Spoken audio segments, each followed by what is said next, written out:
Mister ladies viewers அனைவருக்கும் வணக்கம். நான் உங்கள் டாக்டர் ராஜலட்சுமி, சித்தா பிசிஷியன். தொடர்ந்து நமது பதிவுகளுக்கு அளித்து வரும் ஆதரவிற்கு மனமார்ந்த நன்றி. இந்த பதிவுல நம்ம எதை பற்றி பார்க்கோம்னா, ஆரோக்கியமான உடல் எடை அதிகரிப்பதற்கு என்ன மாதிரியான உணவுகள் நம்ம எடுக்கணும் அப்படிங்கிறத தான் இந்த பதிவுல பார்க்க போறோம். யூஸ்வலா என்ன பண்ணுவோம் அப்படின்னு பாத்தீங்கன்னா, வெயிட் இன்க்ரீஸ் ஆகணும்னு தவறான உணவு முறைகளை ஃபாலோ பண்ணுவோம். யாரு வெயிட் இன்க்ரீஸ் ஆகணும், அவங்க எந்த அளவுல இருந்தா வெயிட் இன்க்ரீஸ் ஆகிறது நன்மை, வெயிட் இன்க்ரீஸ் ஆகுறது அப்படிங்கிறது ஆரோக்கியமான முறையிலும் இருக்கணும். அதே மாதிரி ஒரு லாங் கோலா அவங்களுக்கு எந்த ஒரு பக்க விளைவுகளும் பின்னாட்கள்ல அவங்க வாழ்க்கையில வரக்கூடாது. அந்த மாதிரியான உணவு முறைகளையும் தான் நம்ம தேர்ந்தெடுத்து என்ன பண்ணணும் அப்படின்னு பாத்தீங்கன்னா, பாடி வெயிட்டை இன்க்ரீஸ் பண்ணணும். பேசிக்கா நிறைய பேர் என்ன பண்ணுவாங்க, குறிப்பாக சிறு குழந்தைகள் வச்சிருக்கவங்க என்ன சொல்லுவாங்க, என் குழந்தை ரொம்ப ஒல்லியா இருக்காங்க டாக்டர், ஏதாவது வெயிட் அதிகரிக்க மெடிசின் கொடுங்க அப்படின்னு சொல்லுவாங்க. அதே மாதிரி திருமணம் ஆகக்கூடிய அந்த காலகட்டத்துல பெண் குழந்தைகள், குறிப்பாக பெண் குழந்தைகள் ரொம்ப மெல்லிய தேகமாக இருந்தாங்க, பார்வைக்கு அவங்களுக்கு இருந்தாங்க அப்படின்னா உடனே என்ன சொல்லுவாங்க, கல்யாணம் ஆக போகுது, பொண்ணு கொஞ்சம் வெயிட் போடணும், அந்த மாதிரி ஏதாவது மருந்துகள் கொடுங்க அப்படின்னு சொல்றாங்க. இது முற்றிலும் தவறான ஒரு விஷயம். பேசிக்கா இவங்க ரெண்டு பேர்லயும் பார்த்தோம் அப்படின்னா, குழந்தைகளை பொறுத்த வரைக்கும் நார்மலாவே மதர் ஃபீட் பண்ணும் பொழுது குழந்தைகள் நல்லா கொழுகொழுன்னு புசு புசுன்னு இருப்பாங்க. அதை முடிச்சுட்டு வீனிங் பீரியட் அப்படின்னு சொல்லுவாங்க. தாய்ப்பாலை நிறுத்திட்டு நம்ம மற்ற உணவுகள் எடுக்கும் பொழுது குழந்தைகள் நார்மலாவே கொஞ்சம் வெயிட் லாஸ் ஆவாங்க. அதே போன்று என்ன அப்படின்னு பாத்தீங்கன்னா, அவங்க நல்லா வளர ஆரம்பிக்கும் பொழுது குழந்தைகள் மெல்லிய தேகமாக தான் இருப்பாங்க. இது ஆரோக்கியமான ஒரு விஷயம்தான். அவங்க சும்மா நோய்வாய்ப்படுவது, காய்ச்சல் தொடர்ந்து நம்ம ஹெவியா மெடிசன் கொடுத்தாதான் தீரணுங்கிறது, ஹெவியா கோல்டு அதுவும் ரொம்ப தொந்தரவு வருது. இந்த மாதிரி விஷயங்கள் இருந்தால்தான் நம்ம அதை தீவிரமா பார்க்கணுமே தவிர இல்லைன்னா கவலைப்பட தேவையில்லை. அடுத்து பெண் குழந்தைகளை பொறுத்த வரைக்கும், குறிப்பாக திருமணத்தை எதிர்நோக்கி போகும் பொழுது இன்றைய காலகட்டங்கள்ல பெரிதாக பெண் குழந்தைகள் ரொம்ப மெல்லிய தேகமாக இருக்கிறது கிடையாது. பட் எப்பொழுதுமே அவர்கள் மெல்லிய தேகமாக, ஆரோக்கியமான மெல்லிய தேகமாக இருக்கிறது ரொம்ப முக்கியமான விஷயம். கொஞ்சம் கூட அவங்க பூச ஆரம்பிச்சாங்க அப்படின்னா அவங்களுக்கு ஹார்மோனல் இம்பேலன்ஸ் இருக்கு அப்படிங்கிறத நம்ம புரிஞ்சுக்கொள்ளணும். அது ரொம்ப முக்கியமான விஷயம். அடுத்து யாருக்கெல்லாம் வெயிட் இன்க்ரீஸ் பண்ணணும் அப்படின்னா, யூஸ்வலா நம்ம இந்த BMIன்னு சொல்லுவோம், பாடி மாஸ் இண்டெக்ஸ் அப்படிங்கிறது.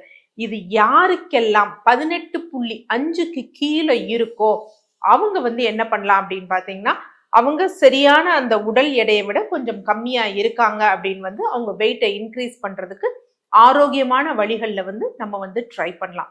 அடுத்து ரொம்ப நாள் நோய்வாய்ப்பட்டு உடல் இளைத்து இருக்கிறாங்க, குறிப்பாக என்ன அப்படின்னு பாத்தீங்கன்னா கேன்சர் நோயாளிகள், எய்ட்ஸ் நோயாளிகள், அதே மாதிரி பாத்தீங்கன்னா TB நோயாளிகள், குழந்தைகள் அப்படின்னு பார்த்தோம்னா பிரைமரி காம்ப்ளெக்ஸ் இருப்பவர்கள், இவங்க 4 பேருக்குமே அவங்களுடைய நோய் நிலைகள்ல உடல் இளைத்தல் ஏற்படும்.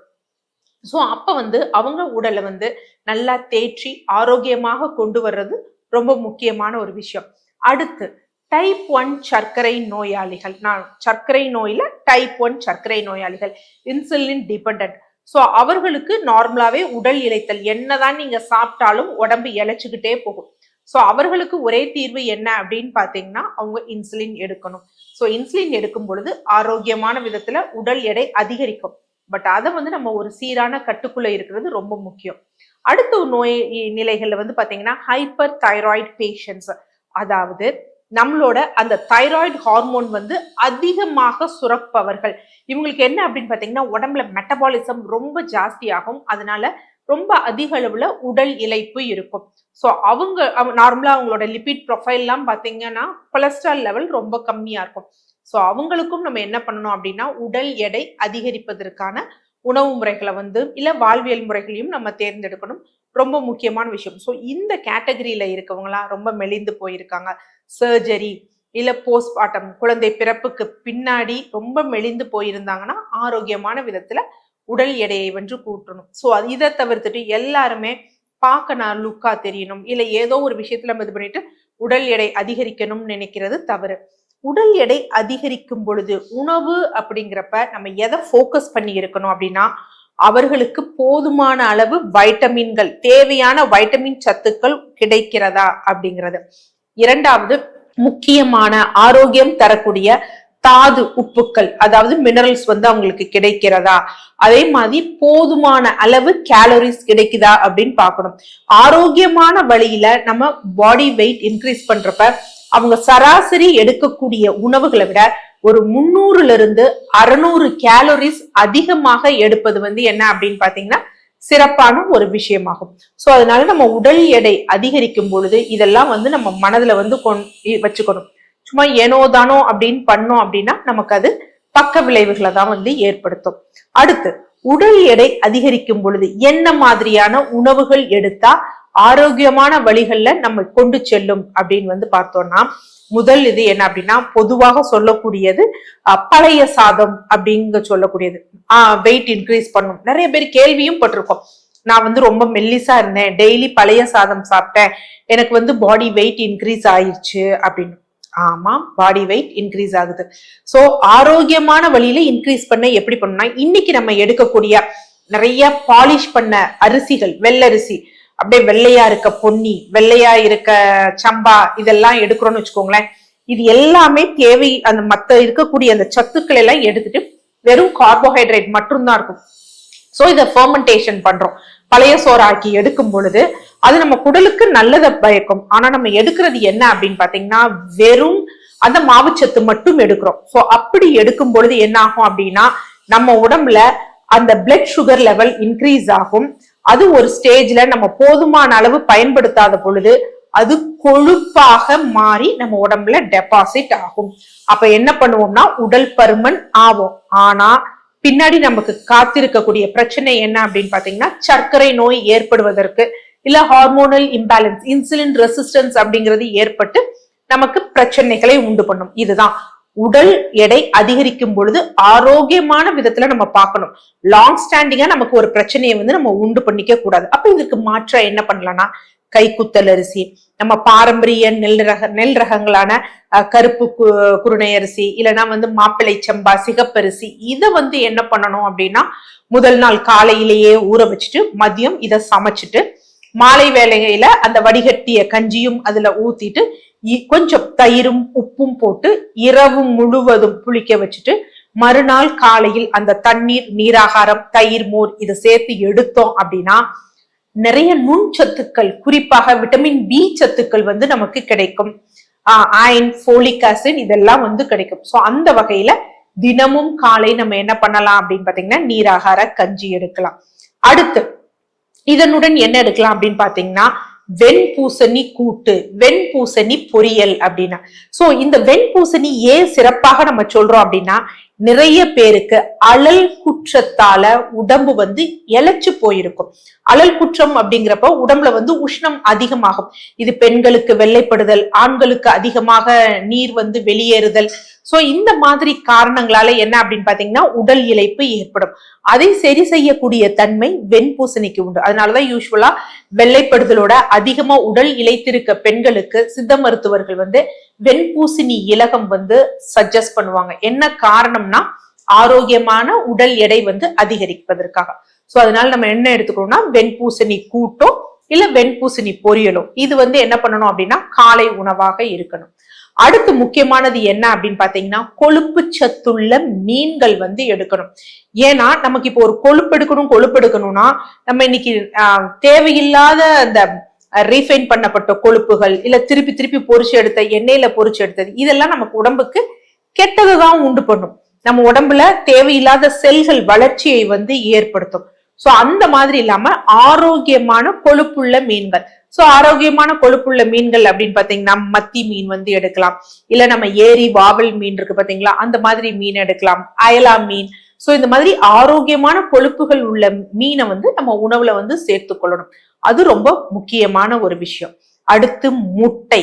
கண்டிப்பாக உடல் இளைத்து ஆரோக்கியமான வெயிட் இன்க்ரீஸ் பண்ணணும் அப்படின்னா அதற்கு முட்டை அப்படிங்கிறது ரொம்ப முக்கியமான விஷயம். சோ முட்டையில வந்து பாத்தீங்கன்னா நல்ல ஆரோக்கியமான கொழுப்புகள் வந்து இருக்கு. இது இல்லாம விட்டமின் B2, கொலின் போன்ற சத்துக்கள் வந்து இருக்கு. அதனால முட்டை வந்து கண்டிப்பா எடுத்துக்கணும். எத்தனை முட்டை சாப்பிடலாம் அப்படின்னா கண்டிப்பாக தினமும் 2 முட்டை சாப்பிடலாம். டாக்டர் நான் 2 முட்டை வெள்ளைக்கரு மட்டும்தான் எடுக்கணுமா, இல்ல மஞ்சள் கருவும் எடுக்கணும்னா மஞ்சள் கரு எடுங்க, ரொம்ப முக்கியமானது. நரம்புகளுக்கும் ரொம்ப ஆரோக்கியமானது. சோ தசைகளும் ஆரோக்கியமாக பெறும். நம்ம குண்டாகிறோம் அப்படின்னா என்ன ஃபர்ஸ்ட் திரளணும் அப்படின்னா நம்ம தசைகள் வந்து பலமாகணும். அது ரொம்ப முக்கியமானது.